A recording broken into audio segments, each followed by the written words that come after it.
Hey guys, my name is Alex Barham, and this is going to be a review of the Zet Kayaks Chili, the most straight up slalom inspired half slice currently on the market.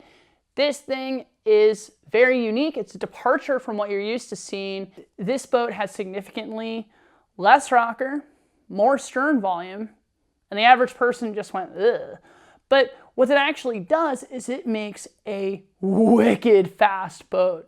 The Chili is going to be much faster than what you're used to paddling unless you're already paddling a slalom style boat. Yeah, your Ripper's quick.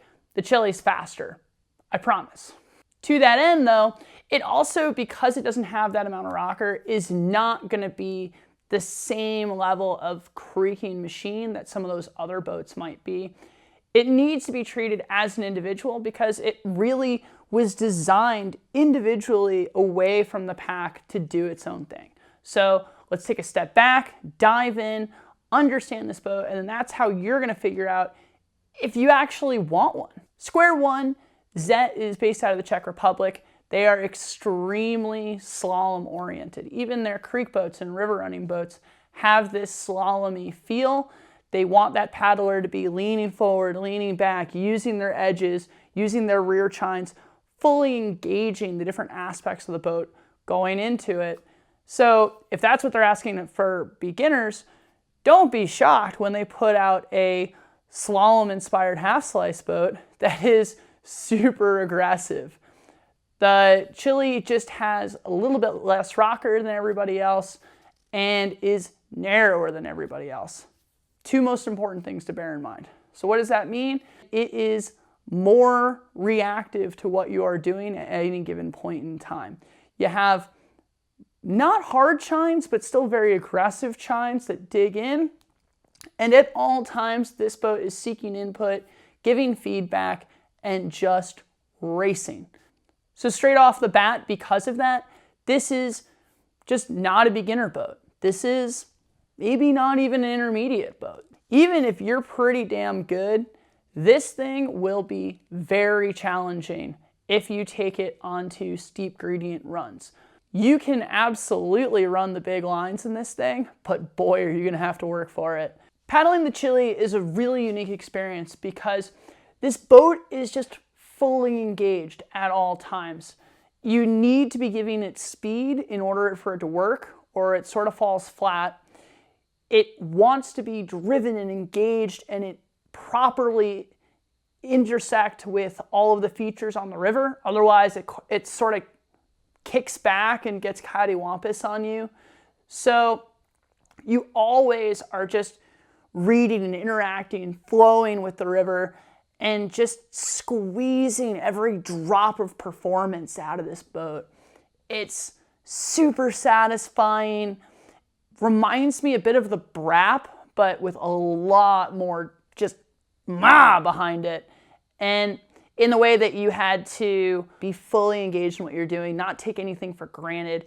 And you could just feel yourself being sharpened like steel into a knife, just getting better at paddling as you're going down the river.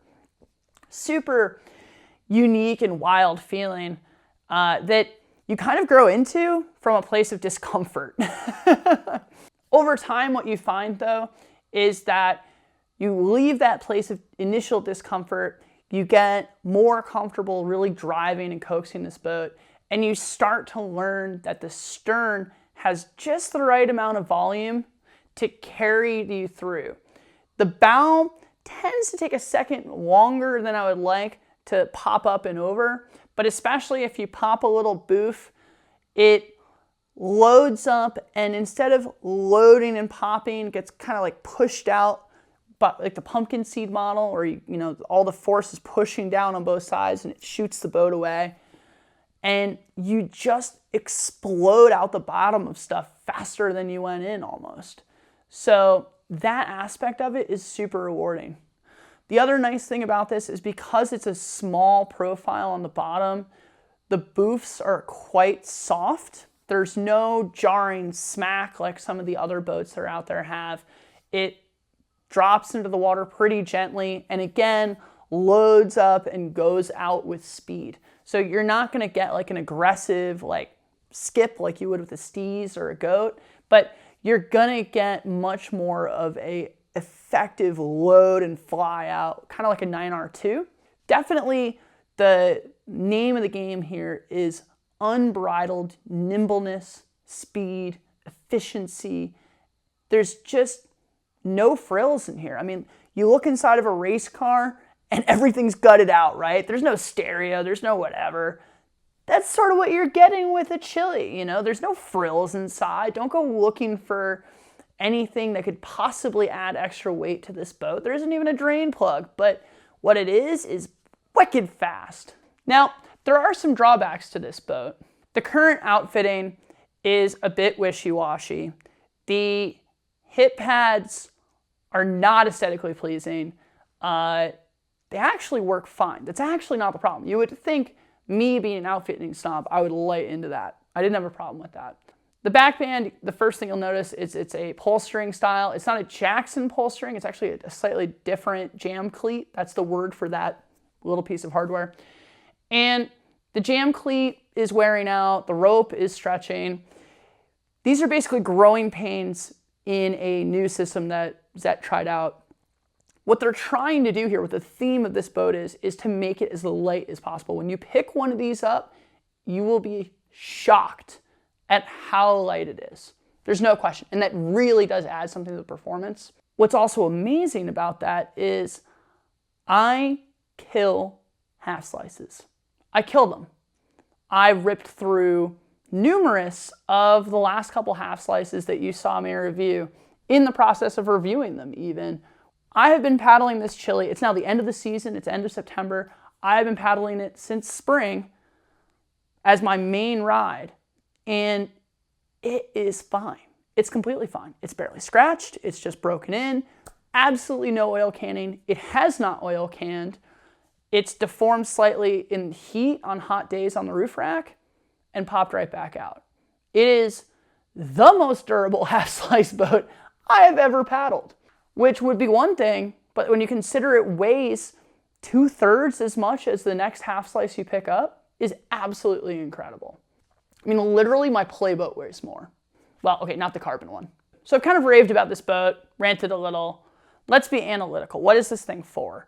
Well, I think that this boat has a couple different niches it could fill. If you are an old school boater who used to have a slalom boat, want to go back that, none of these new school ones will do it. If you are thinking about getting into slalom, done, easy. What about everybody else? This is not going to be the boat for the guy that wants to just tail ride around everywhere. Not unless they want to paddle on the heavy side, which is fun. All the footage is you've seen it in the heavy side. So yeah, okay, but definitely demo. There are plenty of places to go demo. Do it before you buy one. What this boat really should be for is maybe you're instructing your safety boating. You are a 9-to-5er like me, and there's just not a lot of opportunities to go and drive, you know, to those dream rivers and do those big once a year, once every couple of year trips. But you want a boat that is going to make you work a lot harder, get a lot better, and really just tune you up, make you find new things in the river, learn new skills, do attainments, as dorky as those are, and all of those little things. Well, that's the Chili. That's really what it does, is it takes something that you already think you know everything about and makes it just more technical, but higher performance and faster and twitchier to go downstream. And then it also, because it's so quick, will unlock new eddies, unlock all sorts of new waves and things that you never even thought about.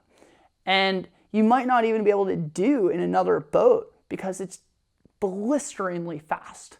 In the same way, the whole point of a slalom course is to take, come on, dude, a class 2 run. The Olympic course had 14 feet of gradient and 400 CFS.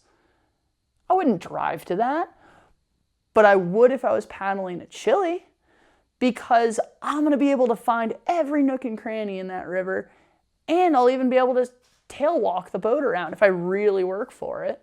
In the same way that if you're looking at a Ripper or Rewind or something, or Antics 2, the point of those boats is to stand up, to do the dramatic stern-based moves and all of that jazz. But there are plenty of people who just want to get to be better technical paddlers and aren't really into that flair side of the whole thing. Well, go the opposite direction. You know, instead of cramming yourself into a boat that you're too small for so it's easier to stand the turn up or slamming the seat back or what everyone else is doing, tack the other way into clean air and do something new with one of these boats. Certainly what I did this year, and while I did paddle a lap in a Rewind and go, oh my God, this thing is awesome too. I am someone that always looks for the next boat, always wants to paddle the new toy. I just kept coming back to the Chili. It was just that fun. It was always delivering another challenge, unlocking something else for me. It is just a super cool boat. I really think if you're at that point where you think you're getting bored, you think you know everything on your local run, the Chili is something different. It's something new, and it's just super cool. If you're looking for that boat that you want to half slice in and race in, this also has a huge advantage in speed over other boats. It's probably quicker than your creeker. Really, I think just the aspect of, oh, what can I take that's gonna make this river harder? What can I take that's gonna freshen this up? Take the Chili. It's just so good. You know, I've listened to the recent Hammer Factor, and you know, I heard a bunch of issues. I would just say I didn't agree with almost any of them. The boat's been wildly dry for me. Why would someone who races slalom want a leaky boat? That doesn't make any sense. The outfitting I talked about. Backband, it needs work. The story I'm getting is that it's all getting updated. It's all going to be just like their creeker system, which if this had those couple tweaks to have the creeker system in it, done. Perfect boat. By the same token, the large is supposed to come out. Small paddlers, 145, 150. You are big enough to paddle the Chili. Probably top end, like I said, 190, 195. Really, really personally excited for the large. Although I'll be honest, I don't know if I'll be able to really tail walk the large around at all. There's only one thing that I would say I didn't like doing in the Chili, and I was wishing I was in a different boat. Trying to run stuff blind in this boat was definitely a little sketchy. I think this boat really shines where you sort of already know where you are, whereas another boat would help you and really help carry you down, do you favors. This was accentuated in this case because it was a jumbly boulder garden and you couldn't really see that far ahead of you, so being in a fast, twitchy boat was not ideal. But for basically everything else, it was great. If you were going to read and run big water, if you were going to read and run your average class 2, 3, this would be completely fine. I don't think that there are going to be a lot of other boats chasing this general direction. We're seeing some in composite as the boatercross, whatever the Olympics are calling it, events are starting to come up and other people are trying to fill this void. Hopefully I did a good enough job explaining what a Chili is really like to paddle, but the reality is I'm not worried that you're going to know whether or not this is the boat for you. You will know. This is just something different. It's its own beast. It stands alone in the market right now. And I think it's going to own this space for a while. I absolutely love it, but I love it because I love what it is. Really, I'm just excited to see it get the proper outfitting in it that it needed all along. So please just put ratcheting back bands and normal hip pads in, even if it's a little heavier. People will pay extra for it, whatever. That's it. Please do all the YouTube, like, subscribe, ring that bell, all that jazz. If you want to do more, there's a link in the bottom to Amazon. Remembering to go through there is the best way for you to see drone footage and higher quality, this, that, and the other thing. Like I've said, I will lose money making these videos. Anyway, see you on the next one.